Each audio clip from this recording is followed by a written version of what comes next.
Well, welcome everybody. We're happy for you to be here tonight. I guess we're the week before Christmas. That doesn't seem possible already, but we're happy that you're here. And tonight, my husband Ray and I are hosting the OPA call, the monthly call, and he's going to be sitting on the sidelines tonight. So I'm going to take over for it. These calls are hosted, for those of you who perhaps haven't been here before, by master coordinators in the Loomis organization. And there are, 10 master coordinators in that group, 2 presidential masters within that organization. And the organization itself is called Organic Products Associates, or OPA. And when Mary and Gary were getting started, they knew that this organization in the long run was going to develop beyond the Loomis family. So rather than using their own names, they chose the Organic Products Association to be the name by which the organization is called. And they've built a legacy, which now their son Rob takes care of and has for quite a few years since Mary and Gary have been gone. And we want you to know too, if you aren't already aware of it, that these calls are recorded and they're archived. And you can go to OPA for Organic Products Associates, opastuff.org. And you can pick up the recordings there. And if there are slides or PowerPoints or whatever that are included in calls, those will be there too. So tonight, I have the pleasure of introducing Marty Frederick. Marty's been in Shackley a couple of years longer than I have. He got in the 70s before I did. And he and his wife, Lynn, have a huge organization in Shackley.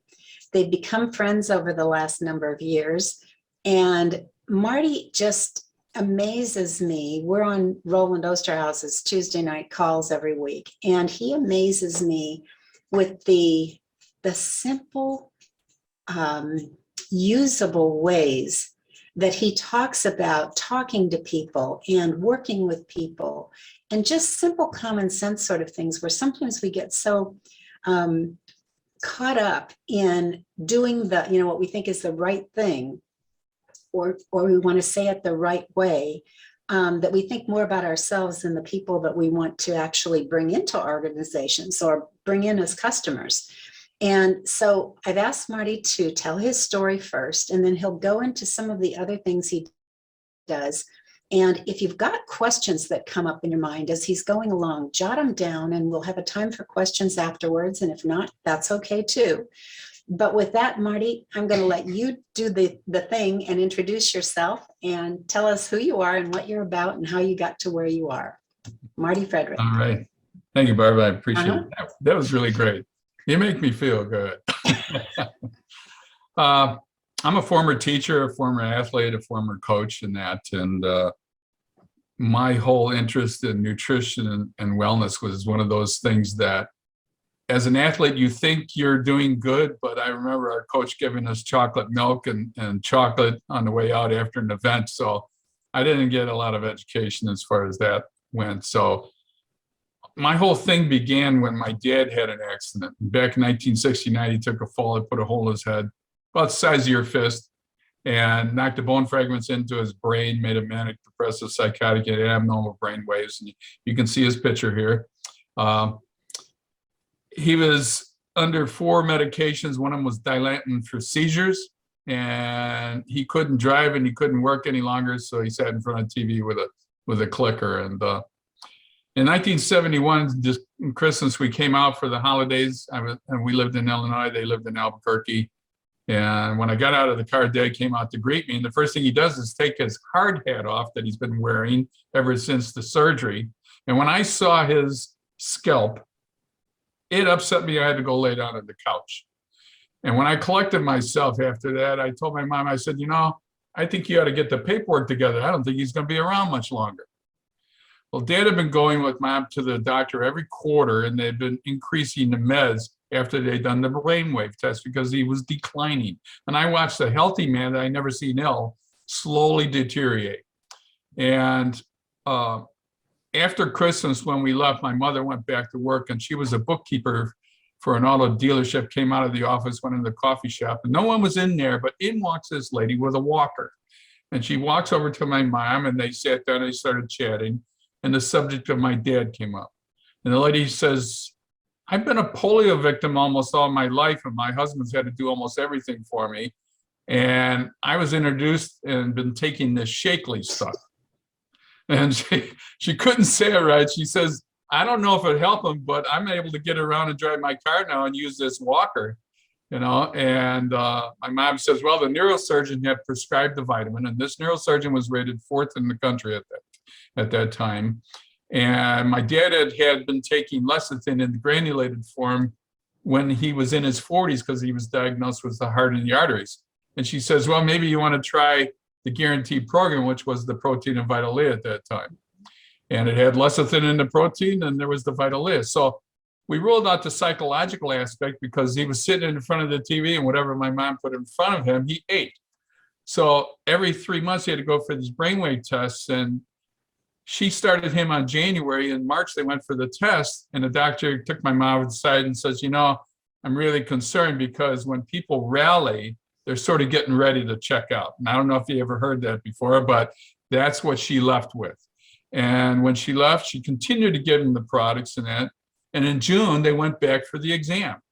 Well, the doctor, first of all, was surprised he was still alive. And secondly, after he did the exam, left my dad sitting on the exam table, physically grabbed my mother by the arm, took her into his office, closed the door behind him and said, lady, what are you doing? And my mom says, well, I'm doing what you told me to do. Only thing is I changed brands to the Shakely stuff. He literally did this to his forehead. And he said, man, I don't know what's going on. I've been in practice 17 years. I've never seen this. I said, I believe that based on his progress from this test today, that I think he's going to be off the meds in about 12 months. I get a phone call about 60 days later, Dad's off the meds. You got to come down to Albuquerque. You got to see Dad. So I was off for the school summer. So we ran down there in August, and I go down and I see Dad. I couldn't believe it. I had my dad back. I mean, he's fully functional. He's driving. Everything's going well. It was amazing to just see the change. And not that these products are miraculous, because Dr. Shackley never claimed that. But whatever it did for Dad, he was off the meds. Now, we weren't there 24 hours. My mom says, you got to hear about this stuff and learn about it. Now, she had no interest and wasn't doing anything with the business, but there happened to be a meeting that night.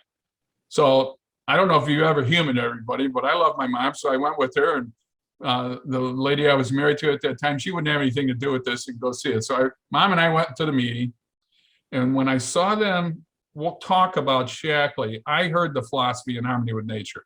I heard that I didn't have to sell it, that I didn't have to tell anybody about it, talk it, and it was guaranteed. I had nothing to lose. So I could bring it home, didn't have to worry about the marriage, and I could use the products. And the logic for me was it helped my dad.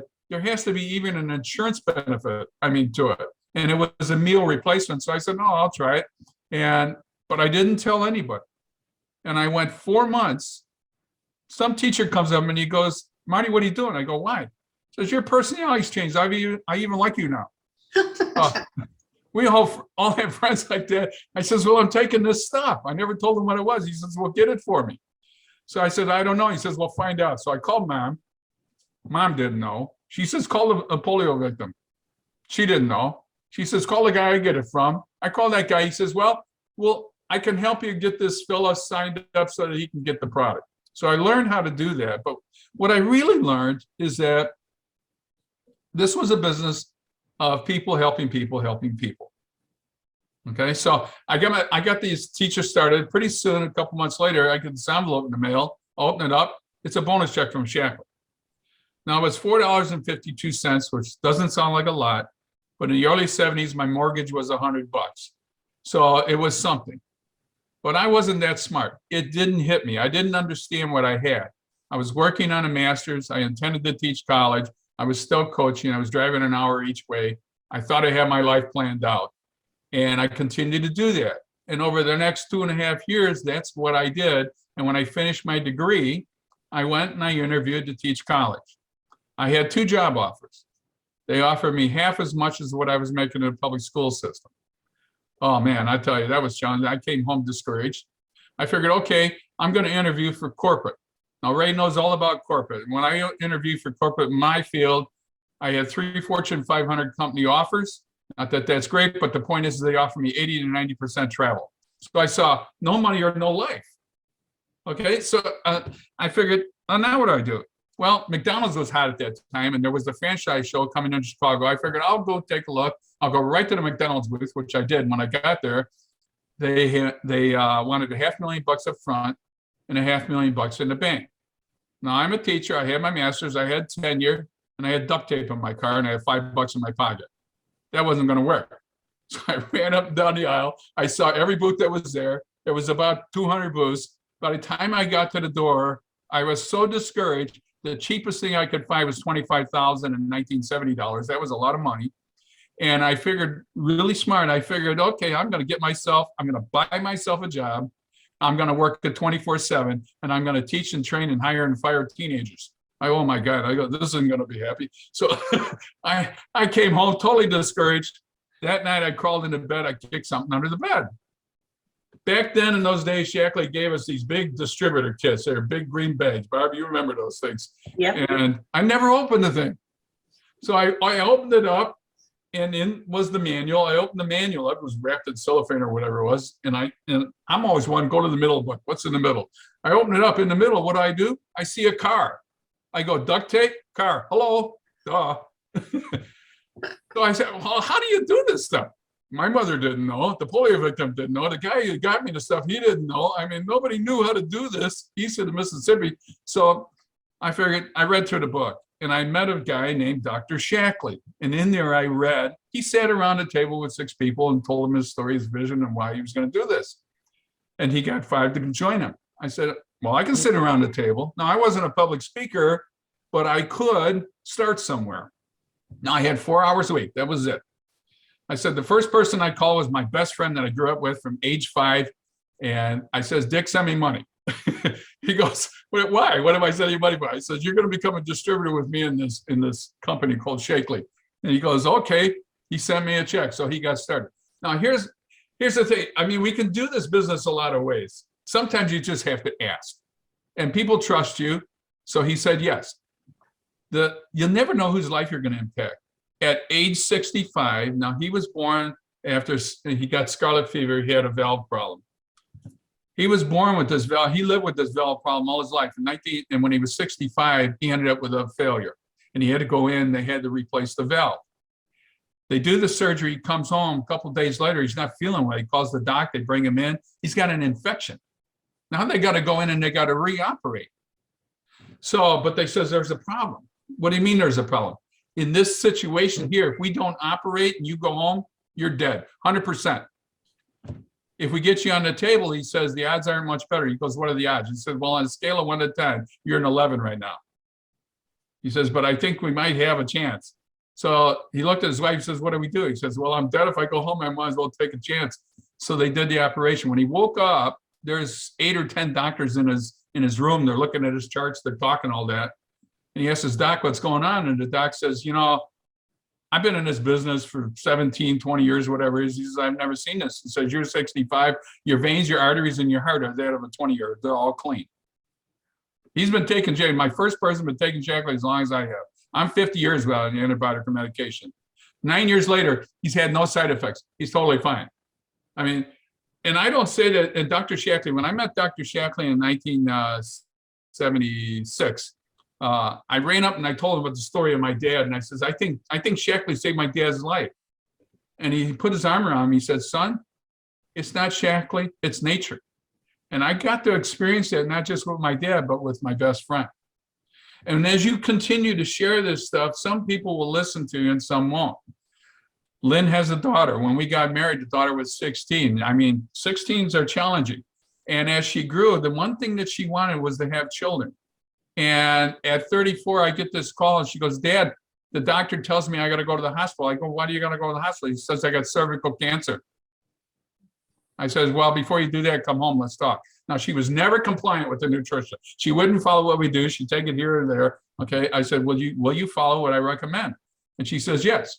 And then we can go back and have a test. Now, at that time, she had to wait 6 months. And Lynn tells the story better than me, but before she could go back to have this test again.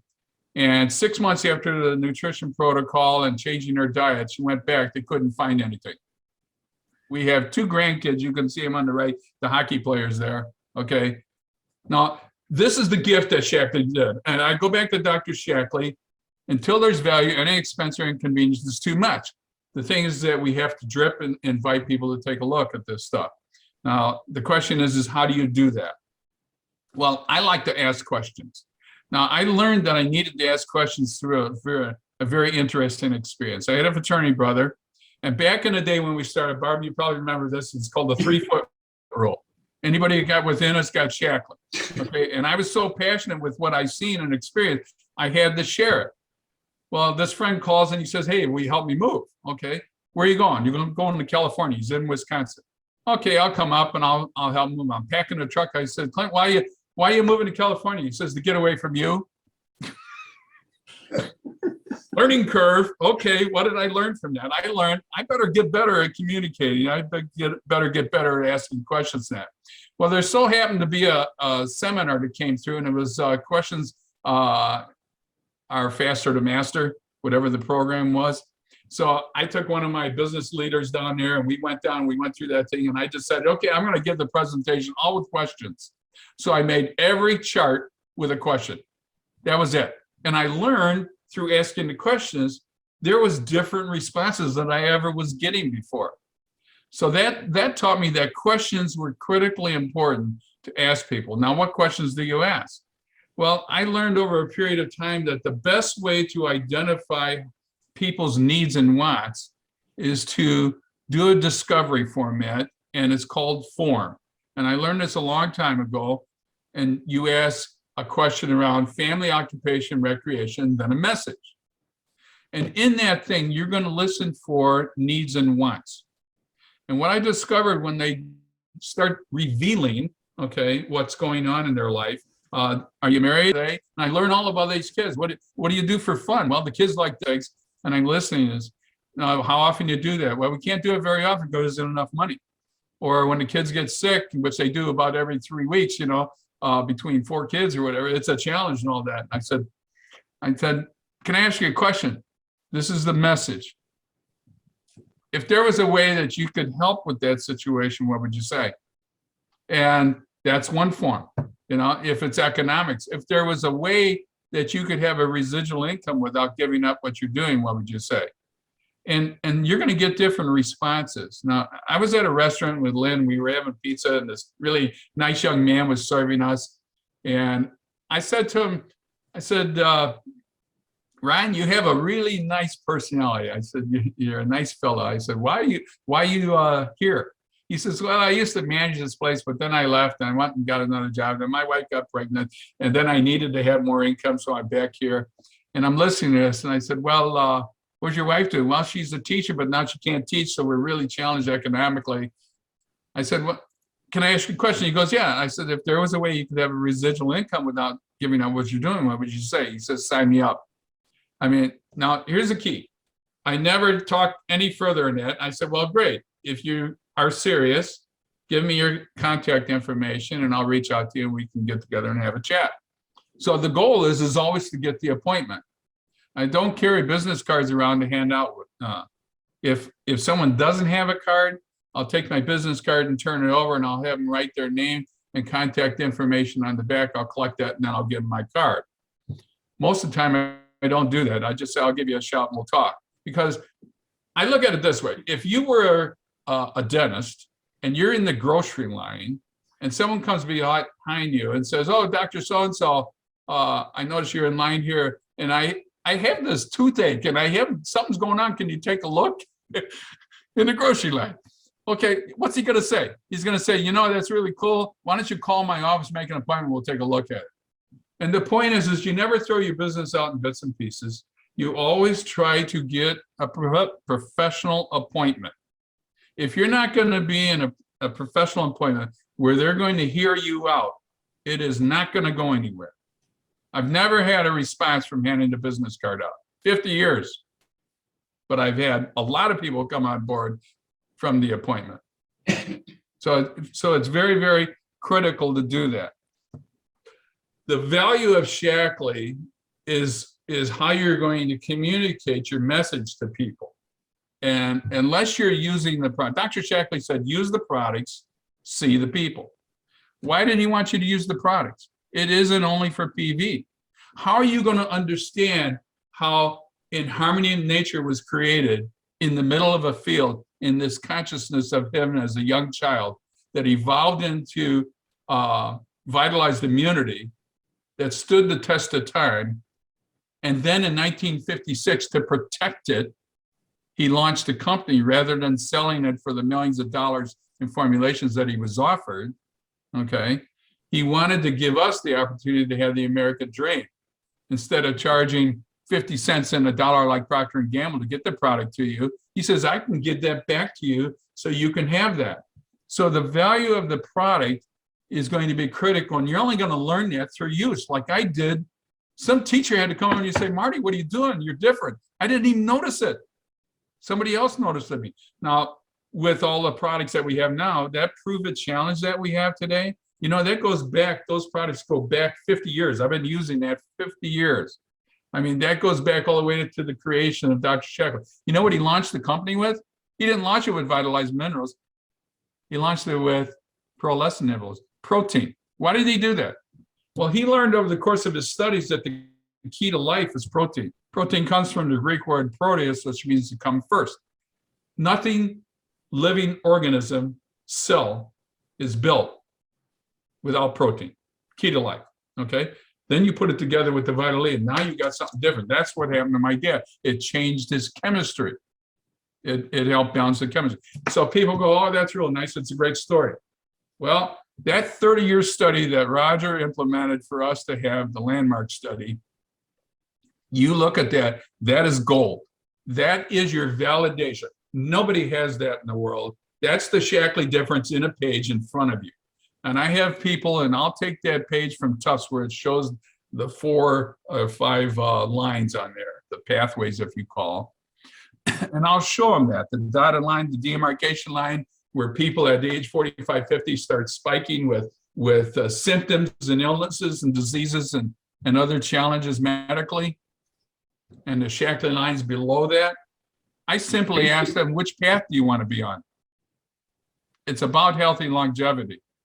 And Shackley's giving us this fit vehicle. We don't have to make excuses for Shackley or this business. It's very important that you have this understanding. Now, one example is that I was committed to make this work. I didn't know how I was going to do it, and I didn't understand the business because there was nobody out there. I hadn't seen a business presentation for a couple of years when I started this. I wanted to be and get that car, and what I need to do, sit around a table and I figured, and I calculated out, if I had 100 people doing 50 PV, I'd have enough volume that I could qualify for the car.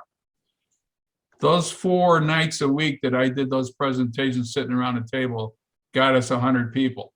And that, what's really interesting about that, not only do we qualify for the car and set that in motion, that base organization, we've never been below that volume in 50 years.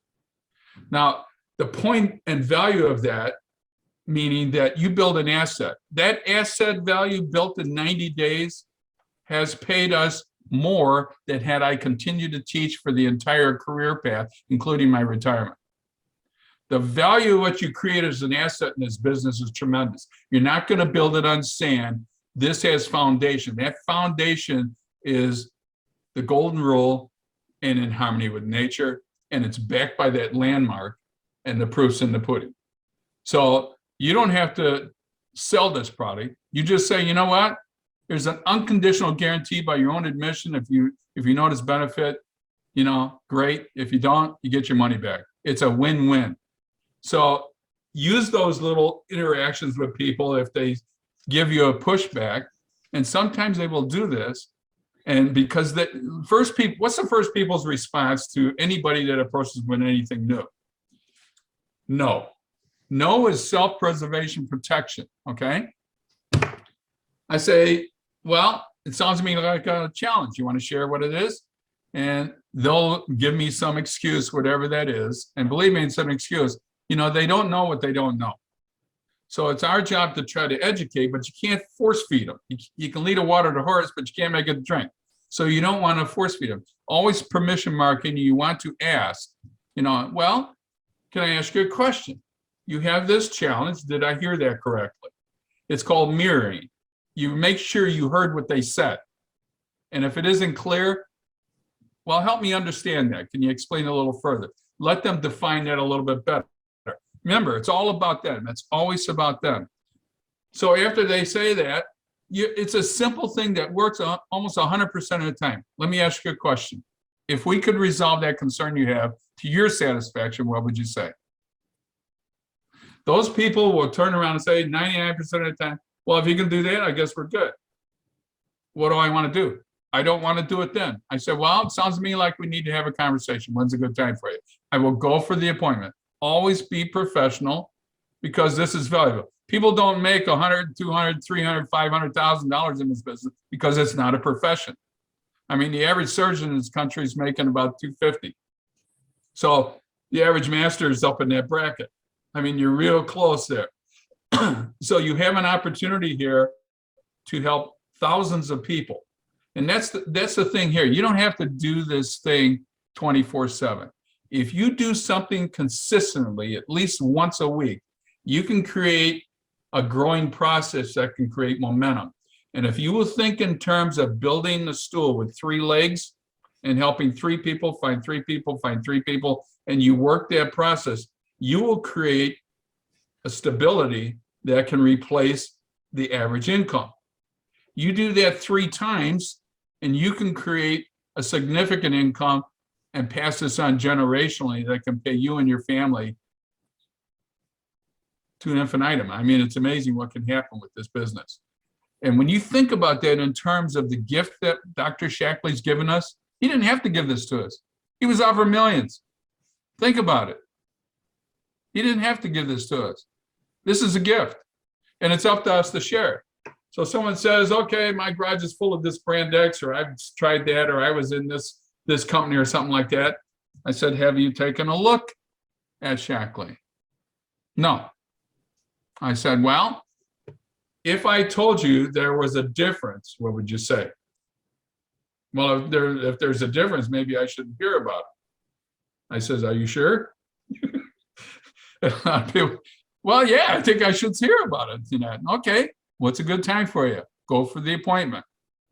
And you want to tell the whole story. It must include, very simple, Dr. Shackley, philosophy, Shackley difference. Okay? Roger, why did Roger buy this company? Can you imagine he spent $20 million, 5 years researching, trying to find a company he could do good and do well in at the same time? And he chose Shackley? Why did he do that?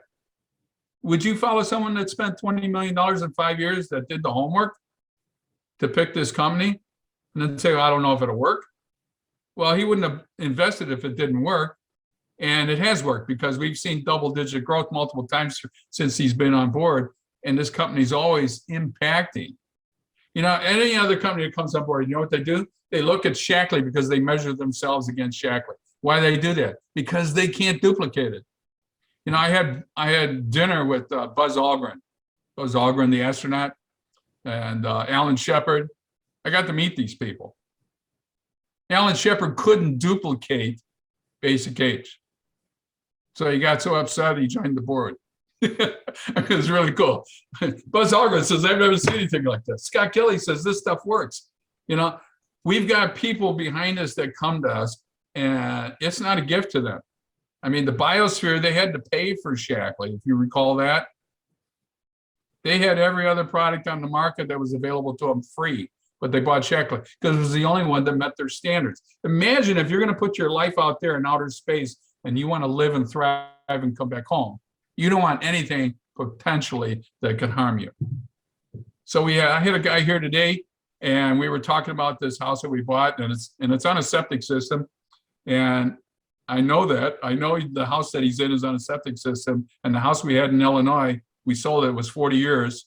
And I had someone come out and clean the septic, and it was empty. And I told this guy that.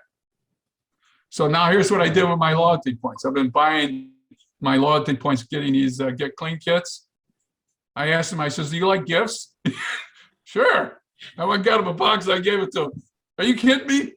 So then Lynn pipes up and says, yeah, that'll make this much here and it costs this and it saves you this and it costs, and he goes, my goodness gracious, I got to go home and try this. My wife's going to be excited. Never saw Shackley. Here's a gift. I love the loyalty thing. You got a way to really share and open doors with people. It's a lot of fun. So I won't go much further in that unless there's something that I missed that you want me to share, Barb. But if anybody has any questions, I just get excited and I can ramble a lot. So. Okay, first, yeah, I've got some things that I could ask you here. But first, does anyone on have any questions tonight for Marty? Or a situation. Or yeah, if you have a situation that perhaps you've encountered and you'd like to prod and find out from his mind what you might be able to do with it. I have one for you, Marty, and then maybe this will get other people thinking too.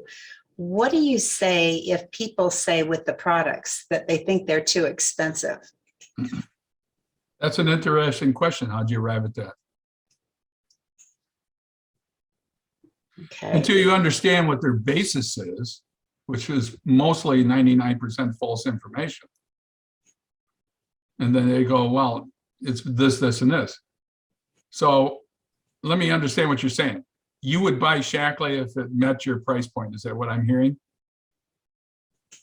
Yes. Okay. Well, if we could resolve that to your satisfaction, what would you say? Yes, Okay. Are you available to have a chat? I am. Okay. Okay. Did I mention Shackley? Did I say anything about products? Did I try to defend? Mm-mm. Nobody wins an argument. You can't defend. Another thing I've heard you say, it seems before that, what are you most interested in, price or results? Right. And that too, I think gets people thinking, because if price is the bottom line for them, Shackley may not be the right product for them either. The question is, which is more important to you, price or results? And the reason I ask it that way is because importance is subconsciously a very powerful word for them, because they're trying to differentiate based on price, and we have to bring value into this. So when I find out where their value base is, if they say, well, price is most important, then I don't argue with that. I say, well, okay, if we could resolve that to your satisfaction, it sounds to me like you would use Shackley if it met your price point. Is that what I'm hearing? So we're trying to get an alignment of understanding here and agreement, so that they're going to take a serious look at it. How do you, when you're giving somebody a gift, and what we have is certainly a gift, whether it's products or business, when you're giving somebody a gift, you don't feel desperate. You feel that you've got something that you're giving them that has so much value. How do you get people through getting out of their own head and their own agenda and thinking about what the other person really could benefit from? Well, if you've done the form, you have some idea where their need and want is, okay? If they've got a child that's competing in athletics and that, I would ask questions around what's he doing for hydration? How's his stamina endurance? How's his mental acuity? Are you concerned about risk of injury? Those are the fundamental questions around athletics and that any coach would agree with, okay, that are concerns. And they'll give you some points with that. Say, well, I got something that if you're open, I'd be happy to let you try it. And they'll use, yeah, sure, I'll try it. So what kinds of things, I know it's the questions, and well, first talk about that little book, The Questions Or the Answers. Okay, I'm not a reader, but I've got 1,000 books around here. But if I see something and I hear something in it, well, I like Cliff Notes. I'm really good at that. Okay. Mhm. And I'll look at the book and I'm looking for what's the meat. What's the thing that's going to impact me? Because I'm always thinking, what can I use in order to move forward? I don't need an education and in everything that's in the book. I need to know what I can use now in order to move forward. And when I went through that book, and I put my sheets, my pages down somewhere. Anyway, when I went through that book, there was page 23 and 4 that showed 9 priorities. And then it had 5 golden questions. And the 9 priorities, when you hand it to somebody, and I had an interesting experience. I had an insurance agent and his wife who worked for a nonprofit, and they were here visiting on the basis of learning about Shackley and that. And I handed them each one of these sheets that had the 9 priorities. And I says, don't reveal it to each other. I want you to each select the number 1 priority on that sheet. Well, he selected income and she selected mission. It was very interesting, okay? And then I had them reveal it to each other. And he goes, I didn't know that was a priority for her or for you. And I said, they're married and they got a child. People communicate, but they bounce off each other and then sometimes that community. So what happened with that is that I asked these questions around, well, how did you pick that? Why did you pick that? What would it mean if you got that? What would it mean if you didn't get that? And now people move more on pain than they do on pleasure. And if you can help find some of the pain, I said, well, if you did nothing with this, when would you get what you want here? And probably won't be for 20 years. Does that work for you? And I look at both of you. No, we don't want to wait that long. I said, well, if there was a way that you could get it sooner, what would you say? So, of course, people want it sooner. Are you coachable? If I can't work with somebody and coach them, we're not going anywhere. Does that answer your question? Yeah. And when we're working with somebody too, we tell them, it's like a tennis game. One hits the ball to the other person and they hit the ball back. So if we're working with someone and they're not hitting the ball back, essentially the game is over for them. Doesn't mean we'll never work with them again, but unless they're really clear in their vision and what they want to do and they're willing to act on it, then we don't have a game to play at that point. There's no use in spending their time or our time with it. And we make that very clear up front. And we're always there for them if they're willing to work. And if they're searching, if they're trying to figure out what their vision is. And that's where the questions come in again too, because a vision pulls you along versus somebody like you or I sitting down with somebody and trying to force a vision on someone that perhaps isn't what they're looking for. And that's where you get them with the really good questions.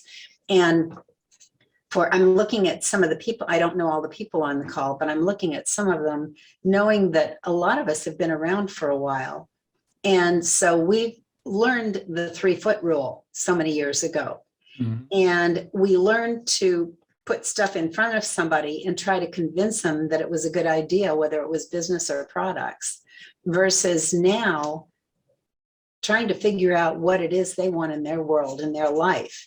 I heard on the news last week about all the people that are looking for jobs now, because many of them liked working at home. And now that they're supposed to go back in office to work, some of them don't want to do that, or they perhaps lost their job. And the average age of a person who's looking for something to do, significantly looking for something to do that would really make a difference for them, is 34 years old, right, which is a wonderful age to get started in something like this and move forward, just like, you and Lynn have, and Ray and I have, and many others besides. So how do we get out of the agendas that we have in our head that we've learned and have to unlearn? Well, if you marry yourself to the commitment of asking questions and listening, that's the foundation. We always have to work from the fundamentals. That's why I teach and have not changed from using the form concept, because people need guidelines and they need simple guidelines. And the form puts people in a position to discover, okay, and then to ask the question, about getting the appointment. And if they don't have that, they sort of wander around, don't know what to do, and fear comes in. And when fear is immobilizing, even though it's false impression appearing real, it immobilizes you. So, and if you use the form and your idea is that you have this gift that you're going to share, I mean, a good question said, if I gave you a gift, would you open it? Or would you hide it? Would you bury it? What would you do with it? Well, I'd probably open it right away. Well, I have a gift I'd love to give to you, but it requires us to sit down and have a conversation. You open it, do that. I mean, simple little questions that are all focused in on their need and want, but you have to ask the questions. If you don't ask, you can't find out. I mean, even Lynn, we go out to dinner, sometimes it's supposed to be a date, okay? And crazy me, I get somebody that's really a nice personality, and I like working with people. I like to learn about them and who they are and what they are, and sometimes she'll kick me under the table at that. So, and I probably deserve it, but anyway. You can stop anytime, I think. Ray agreed with that, right? Yeah. Does So- anyone, no, go ahead. Go ahead. No, I was just going to say, does anyone else have a question that's come up that they'd like to, either a situation that you have now or you've gone through before, or one that you've got coming up, or a question you'd just like to ask Marty about? Go ahead, Donna. You have to unmute. You can't, let's see. I got it. Yeah. You got it, good. Yeah, I was stuck. I would love to see Lynn on. Hi, Marty. We can't see Lynn. A lot of people haven't met your beautiful wife. She's sitting here. She's incognito tonight. That's all a little bit different. A lot of people get hung up on. Hi. Hi. A lot of people get new people cutting in there get so tongue-tied when people misconstrued and think that Shakti is some kind of a pyramid. So how will you address the new people on this call? How you handle that situation? That's a great question. Help me understand why you said that. Until they define what they think it is, no matter what you say is going to be a defense. When they say, well, my uncle's brother had a garage full of brand X or something like that, and it cost him a lot of money, you lost big time in that. I said, is that something that you want to do? They go, no. I said, well, I can assure you this isn't that. Otherwise, I wouldn't have been in it 50 years, or the company wouldn't have been around. If you're a new person, the company wouldn't have been around 65 years. Never had a lawsuit. I mean, and you can decide whether this works for you or not. You want to take a look, then you can learn about it, and we can reason out and answer your questions. Now, I always want to leave the door open for the opportunity for them to bail. But I always want to be respectful to be able to present the message. And you have to Without ask getting into too much conversation on this with the person, because we all tend to do that in Shakti because we love what we do. I have people say, well, your vitamins aren't any different than the brand I'm using now. What makes you think that your vitamins are so good? So we don't want people going into a whole dissertation on the science behind Shakti. How do you handle that? So that's a good question. A lot of people have that perception. If I could show you something that showed you the differences, would you be receptive to taking a look? And you don't have to go any further than a landmark study. You pull those two sheets out, the 20-year and the follow-up, the 10-year follow-up, and you say, the proof's always in the pudding. And it's backed by an unconditional guarantee, not just because it's guaranteed, but because it's guaranteed to work. And one thing I always throw in there and say, in the clinicals in this, 100% of the people had benefit. 94% reported a positive benefit within 24 days. I said, so you got nothing to lose and everything to gain. You Excellent. like to try new things, simple, little, easy questions. But don't try to defend, you lose. And Anybody else? I've had someone say to me, well, I got in this conversation and I went to where you're talking about, Donna, and I started talking too much and I started pitching and selling, defending, and I caught myself in that, and they said no. I said, well, here's an opportunity. I mean, you have their name, you have their email, their contact. I go back to them and say, you know something? I have to apologize. And they're going to say, well, why do you have to apologize? I said, well, I did you a disservice. I didn't know how to answer your question. And when you gave me your thoughts, I went and I talked with somebody and I found an answer out I think that might be something that would be important for you to hear. Are you open to that? And a lot of people will reopen. So it's not necessarily 100% loss. And you can go back and do that with people 20 years ago. Don't make any difference. And Marty, an important thing that you just did, you asked them permission. Yeah. Rather than just telling them, I found out that blah, blah, blah. You asked permission as to whether or not they'd be interested in hearing about it. Right. So it's their call, not your call. Right. And you always want to keep the ball in their hands, because then they're responsible for their choices and their statements, their decisions and that. It takes time. You're not going to be perfect. I'm never perfect. I mean, we learn through doing, and you're only going to improve if your mission is to really build this and help people. Law of average is going to, I heard Jim Rohn said years ago, he said, don't walk in front of me, I may not follow. Don't walk behind me, I may not lead. Walk beside me and be my friend. And if you flip that coin 100 times, it'll turn up heads 51 times. So the point is you're always going to have ratios that are going to work in your favor if you're consistent. My cousins, as an example, I was in this business 11 years. I tried to open the door to them. They wouldn't have anything to do with it. I showed up at a family event in my Shackley car, happened to be a Lincoln Town car at that time. And my cousin, who happened to be a corporate exec, he came out to me and he looked at that car, he sat and he looked at it and he says, my son's wrestling. And I think he needs some stuff because he's trying to lose weight. And I'm really not happy with that. My wife's not happy with that. We need to do something. What do you got? So he opened the door to have a conversation about his son. And of course, that son's been a coordinator in our organization, first level, for 20 years, something like that. So you never know when it's going to happen. And it may take time. You plant these seeds. Some will watch you, some will follow you, and some won't do anything, Some will, some won't. It's the way it is. I guess that's one more thing for the people on, and I know there's not a people really getting started with this business, is personal development. For all of us who have been in Shakti a long time, it's probably been the rock that's really held us together, really. Why don't you address that for us? I heard someone, master, say by the time you reach master coordinator, you got a PhD.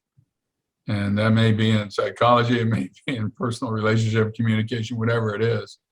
And I think that's the case. You're going to grow as long as you're in the pursuit of trying to grow. Personal development, I don't think you can go wrong with anything.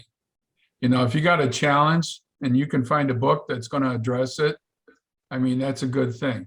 We have Danielle Delgado. I've had some of my people sitting in on her telling me that's really been extremely helpful.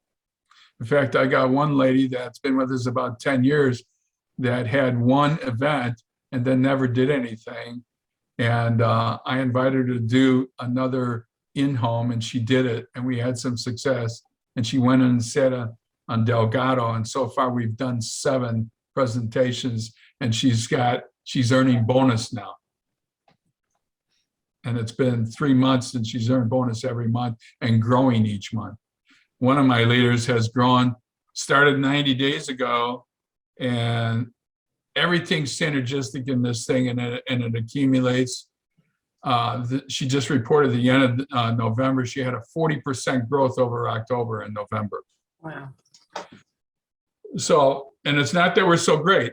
The thing is that she's doing the consistent work of inviting. Hey, would you do me a favor? Would you support me? I'm going to have a grand opening and that. Would you sit in, be a fly on the wall?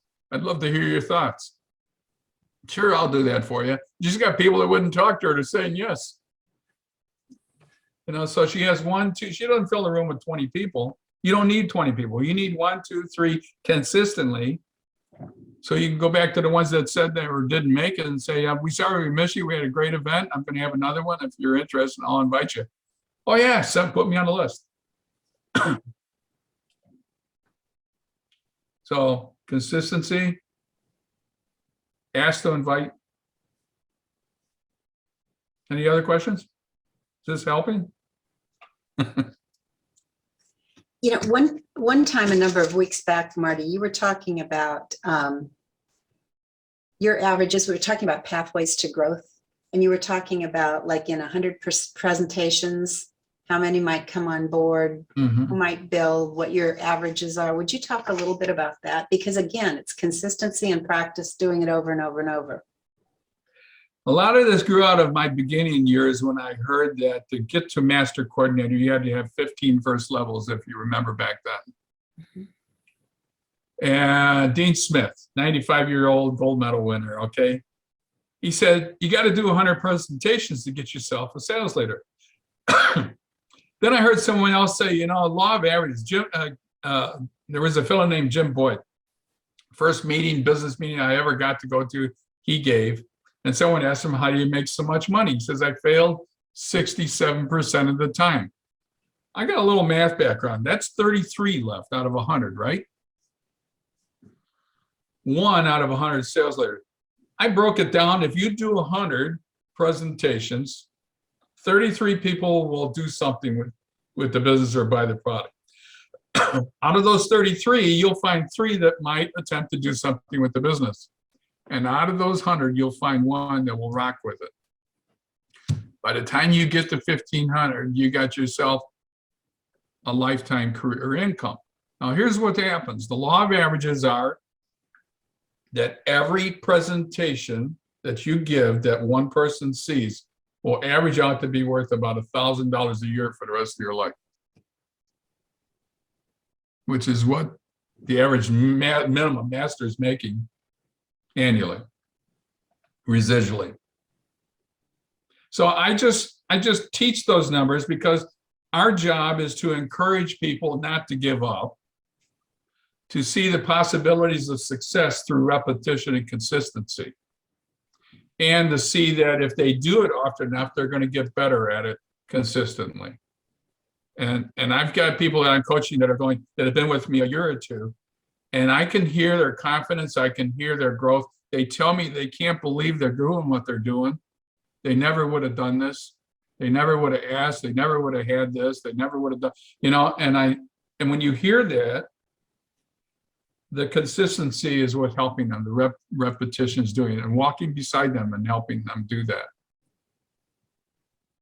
So I feel when Dr. Shackley gifted me the statement that it's not Shackley, it's nature, and I knew this was a different company, I felt I had a responsibility. And after my dad and after my friend, and when I married Lynn and she had her daughter and she wanted to be this mom, and doctor said she's got cervical cancer, and now we had these 2 kids. I'll never give up Shackley. If I had to do retail, I would do it. It's a gift. You never know whose life you're going to impact. So, and it's fun. I mean, this is fun. I love doing these. It is, Marty. Thank you so much for the gift of you tonight, and reminding us too, because, you know, think about what if whoever hadn't told you about Shackley, you know, where would you be today? It's from a health perspective, from a financial perspective. We are so fortunate. And I believe for myself, you know, sometimes we take it for granted too much. And so if we're just willing, you know, in this season of giving too, to open up and give someone a gift, that Right. give them the opportunity of receiving a gift that they might not have otherwise. It could go a long way towards changing their lives. Well, thank you. Just one example, I have a teacher friend that I know that taught the same number of years I had, and his teacher's retirement, he's now challenged because we had this 6 to 8%, 9% inflation hit him. He's had to cut back. Lynn and we just bought some stuff. I mean, it's because I can't stop the train. That's the one thing. You get critical mass. There's no way I'm going to get Jennifer Glacken to quit. Ain't going to happen.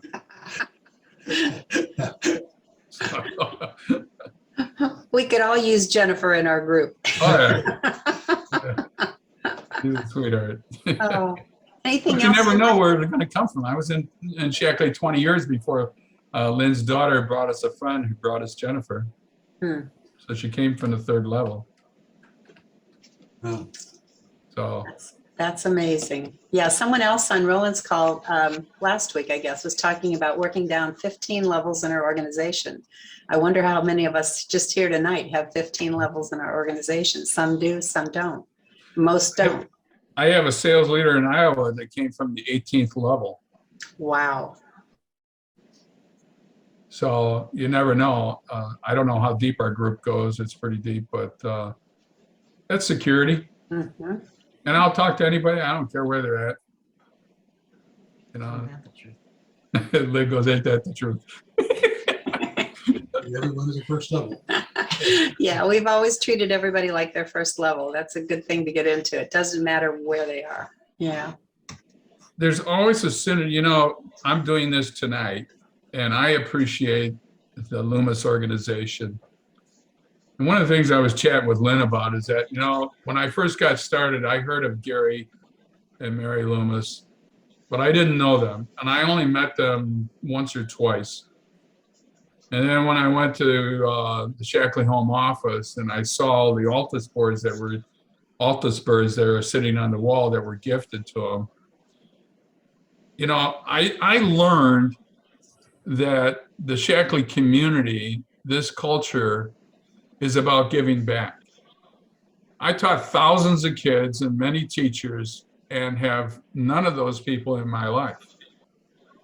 But I've got people from 30, 40 years ago in Shackley that we talk to and see and hear that are like family, which includes you guys. You know, the doors are always open.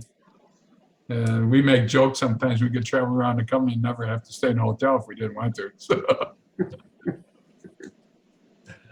So that's one of the gifts in this culture that we get that I don't think you get in the, I mean, Ray, you worked in the corporate world for years. I mean, how many of those people are as close to you as some of your Shackley people? Right.